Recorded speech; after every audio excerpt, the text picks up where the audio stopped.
नमस्कार, आपका मित्र चंद्रशेखर तापी। जिंदगी में सारथी हो तो कृष्ण जैसा, जिंदगी में मित्र हो तो कृष्ण जैसा, और जिंदगी में साथ हो तो कृष्ण जैसा। जब जिंदगी में हम सफलता की राह पर चलते हैं तो कभी कभी ऐसा लगता है कि मायूस हो रहे हैं, कभी कभी ऐसा लगता है कि अब कुछ अच्छा नहीं लग रहा है, कभी कुछ अच्छा होता भी नहीं है। लेकिन ये जिंदगी की सीढ़ियां हैं, सफलता की सीढ़ियां हैं, सफलता तो पाना ही है। एक कहानी के माध्यम से हम देखेंगे कि कैसी भी परिस्थिति हो तो आदमी यदि निरंतर उस पर काम करे तो सफल हो जाता है, क्योंकि साथ का महत्व है। साथ अच्छा होना चाहिए तो सफलता, आनंद, खुशी और जिंदगी में महत्व बढ़ जाता है। एक कहानी के माध्यम से समझेंगे कि एक शहर में चंदन नाम का लड़का अपने माता पिता के साथ रहता था। वह नौकरी करता था और अपने माता पिता का ध्यान भी रखता था। उसमें कोई बुरी आदत नहीं थी। वो घर से ऑफिस और ऑफिस से सीधा घर आता था। उसके माता पिता भी बहुत खुश रहते थे कि हमारा बेटा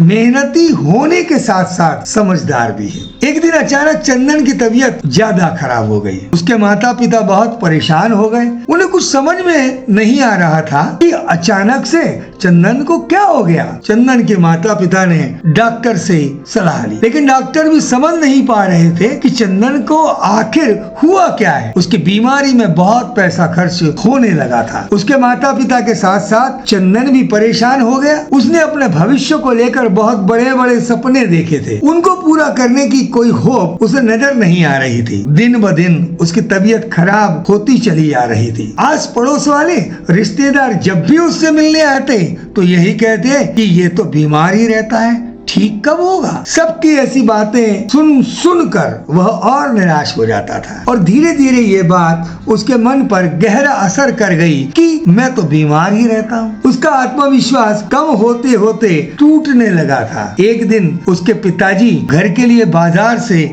जरूरत का कुछ सामान खरीद कर लाए थे। सामान एक न्यूज़पेपर में लपेट कर रखा था। जैसे ही चंदन की नजर उस पेपर पर गई, उसने उसकी माँ से कहा कि माँ, मुझे ये न्यूज़पेपर दिखाओ। उसकी माँ ने न्यूज़पेपर चंदन को दिया, परंतु उसकी माँ को कुछ समझ नहीं आया कि ये न्यूज़पेपर मांग क्यों रहा है। फिर भी उन्होंने चंदन को वो न्यूज़पेपर दे दिया। उस न्यूज़पेपर को चंदन पढ़ने लगा, और पढ़ते पढ़ते उसके चेहरे पर एक अलग ही खुशी नजर आ रही थी। उसने वो न्यूज़पेपर पढ़कर अपने पास सुरक्षित रख लिया। माँ बड़ी आश्चर्यचकित थी इस बात पर, लेकिन कुछ बोली नहीं। दरअसल उस पेपर में एक मोटिवेशनल कहानी थी जिसे पढ़कर वह काफी उत्साहित हो गया था। उसके पिताजी ने उससे पूछा कि बेटा, क्या बात है, आज तुम काफी खुश नजर आ रहे हो। उसने कहा, कुछ नहीं पिताजी, आपको जल्दी ही बताऊंगा। दूसरे दिन चंदन ने कागज पर कुछ किताबों के नाम लिखकर अपने पिताजी को दिए और उनसे कहा कि पिताजी, आप जब भी बाजार जाओ तो मेरे लिए ये किताबें ले आना। जब उसके पिताजी किताब लेकर आए तो उसने पिताजी से कहा कि कल आपने मुझसे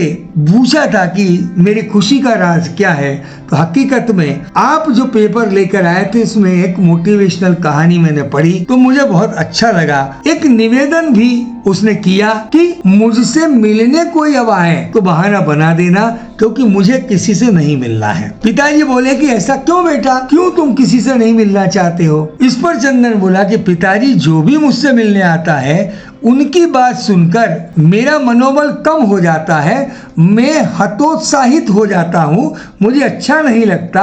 पिताजी ने कहा, तो फिर ठीक है। अब वह अपना सारा समय मोटिवेशनल और बोधपूर्ण किताबें पढ़ने में बिता था। उन्हें पढ़कर उसमें एक अलग ही सकारात्मक भावना निर्माण होने लगी और उसका आत्मविश्वास बढ़ने लगा। वह धीरे धीरे ठीक होने लगा। डॉक्टर आश्चर्यचकित हो गए। उसके माता पिता खुश हो गए कि हमारा बेटा अब लगभग ठीक हो गया है। वो अपने माता पिता से बहुत अच्छी अच्छी बातें करता और उन्हें भी मोटिवेशनल कहानियां सुनाता। घर का वातावरण सुधरने लगा, आनंददायी होने लगा। कुछ दिनों के बाद उसने एक बड़ी कंपनी में नौकरी के लिए अप्लाई किया और वो सिलेक्ट हो गया और वो नौकरी पर जाने लगा। और कुछ समय बाद उसने जो सपना अपने भविष्य को लेकर देखा था वो पूरा किया। दोस्तों, हमारे जीवन में कुछ समय ऐसा आता है कि जब लगता है कि अब सब कुछ खत्म हो रहा है, अब कुछ अच्छा नहीं हो रहा है, हारने जैसा मन हो गया है, तब आत्मविश्वास का साथ तो होना जरूरी है। मोटिवेशनल कहानियां प्रेरक माहौल हमारे जीवन में एक अलग ही आत्मविश्वास निर्माण करती है।